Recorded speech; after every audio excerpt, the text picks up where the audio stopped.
Hi friends, today எபிசோடில் சாரதா அந்த கடைக்காரர்கிட்ட கேட்குறாங்க. அந்த கடைக்காரர் சொல்கிறாரு, உங்களுக்கு ஹெல்ப் பண்ணணுன்றதுக்காக விஜய்ன்றவர் தான் வாங்கிட்டு போனாருன்னு சொல்லிட்டு சொல்கிறாங்க.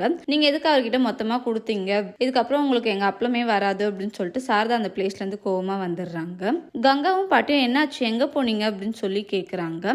அந்த பையன்கிட்ட நான் போய் பேசிட்டு வரேன் அப்படின்னு சொல்லிட்டு சாரதா விஜய் கிட்ட பேசுறதுக்காக வராங்க. உனக்கு என்ன தம்பி வேணும், ஏன் தம்பி எங்களை இப்படி பாடாப்படுத்துற, நாங்கள் இங்கேருந்து போகணுமா அப்படின்னு சொல்லி கேட்குறாங்க. நீங்கள் எங்கே போனாலும் நானும் அங்கே வருவேன் அப்படின்னு சொல்லிட்டு சொல்றாங்க. உனக்கு என்னதான்ப்பா வேணும் அப்படின்னு சொல்லி கேட்காங்க. எனக்கு காவேரி தான் வேணும், நான் காவேரி இல்லாம இருந்துட மாட்டேன் அப்படின்னு சொல்லிட்டு விஜய் சொல்றாரு.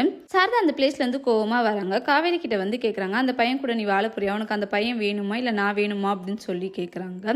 அந்த பையன் தான் வேணும்னா தாராளமா போ, ஆறுதலுக்காக எங்களை தேடி வந்துடாது அப்படின்னு சொல்லிட்டு ஒரு மாதிரி ஹாஷா பேசிடுறாங்க. உங்களை விட்டு நான் எங்கம்மா போவேன் அப்படின்னு சொல்லிட்டு காவேரி சொல்றாங்க. பாட்டி அனுப்புறதுன்னா சந்தோஷமா அனுப்பணும், இல்லைன்னா வீட்லயாவது வச்சுக்கணும், எதுக்கு நீ இப்படி பேசுற அப்படின்னு சொல்லிட்டு சொல்றாங்க. காவேரி சாரதா கிட்ட பெர்மிஷன் கேட்குறாங்க. கடைசியாக நான் ஒரு தடவை மட்டும் விஜய் கிட்ட பேசிட்டு வரேன் அப்படின்னு சொல்லிட்டு அந்த பிளேஸ்ல இருந்து போறாங்க. மாமி அதை பாக்குறாங்க. நீ எதுக்கு விஜய் வீட்டுக்கு போற அப்படின்னு சொல்லி கேட்கறாங்க. நான் தான் விஜயோட ஒய்ஃப் அப்படின்னு சொல்லிட்டு ரூம்குள்ள போறாங்க.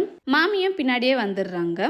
விஜய் நாங்க ரெண்டு பேரும் கொஞ்ச நேரம் பேசணுமே மாமி அப்படின்னு சொல்லிட்டு சொல்றாங்க. மாமி அந்த பிளேஸ்ல இருந்து வந்துடுறாங்க. ஒண்ணுமே அவங்களுக்கு புரியல. தேங்க்யூ.